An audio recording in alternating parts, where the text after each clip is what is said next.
Fairway woods are undoubtedly one of the hardest clubs for club golfers to hit, especially when they're being played from off the ground. But there is a tip out there that has been thrown around for a while that is actually making you worse with your fairway woods rather than helping you.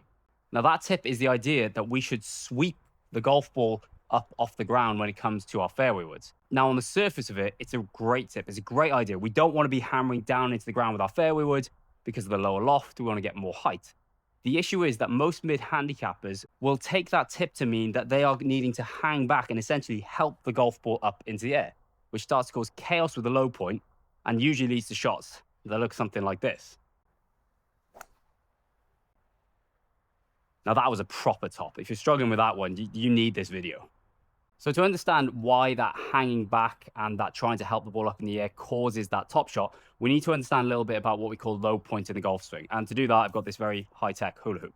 Now, low point of the golf swing. If we imagine this hula hoop as the golf swing, essentially a big circle, and the black line at the bottom of the hula hoop is the lowest point of that circle. That would be the low point of the golf swing. Where we position this essentially is going to decide how well we strike the golf ball.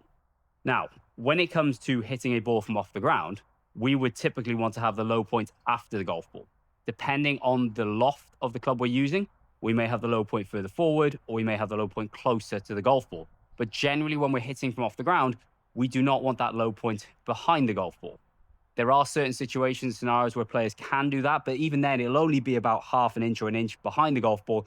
But there are particular impact factors going on there that allow players to do that. So what will happen when players try to sweep the golf ball? They will typically lean backwards. So they'll be moving their weight and their lead shoulder, which is the low point of the golf swing, backwards as they come to strike the golf ball, which in turn starts to move the bottom of the golf swing behind the golf ball.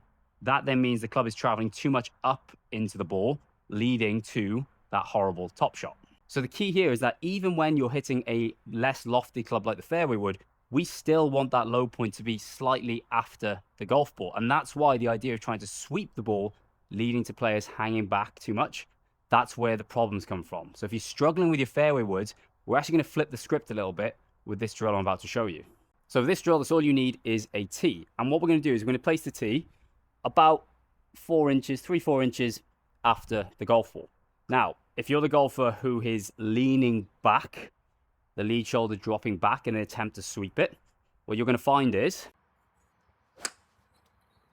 you're going to hit that top, but that tee isn't going to go anywhere because, of course, I never got the club down and through to the tee on the other side. You may do one where you hit the ball and then it hits the tee and it jumps away, but you'll know by the outcome that you haven't done things right. So instead, the intention here is, can I hit the ball and get rid of the tee in the same swing?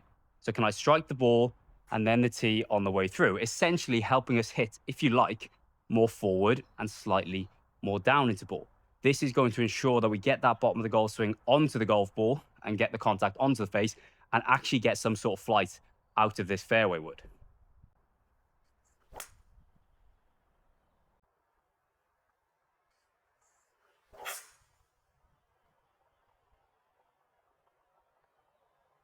Now, alongside that error of the hanging back because you're trying to sweep the golf ball, with that tip, golfers may then have figured out or been told that to help them get the ball higher, they need to push the ball further forward in their stance. So they start to put the ball further forward in their stance, almost onto the toe of the lead foot.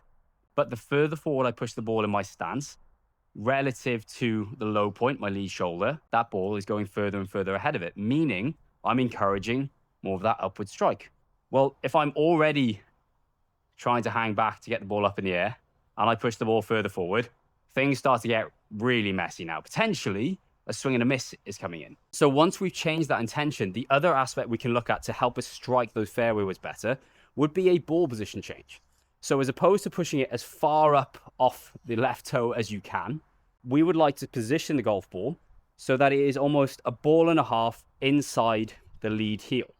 Now, what this is doing is it's positioning the ball just on, if not slightly behind, my lead shoulder, which, as we discussed, is the low point of the golf swing.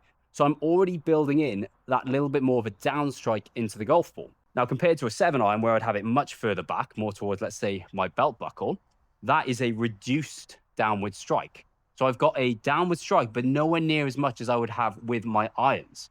That is how we get that shallower strike into the golf ball when it comes to our fairway woods.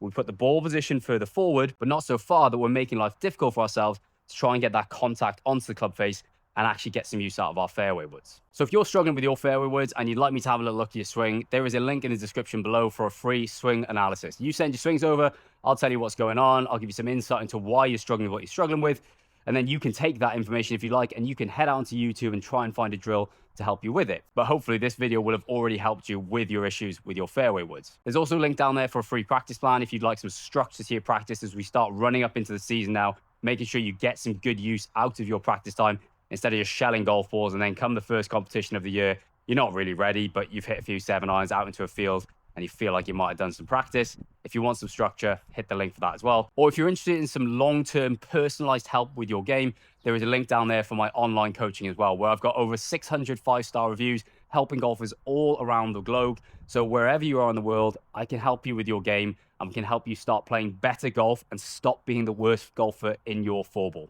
Thanks again for watching, and I'll see you in the next video.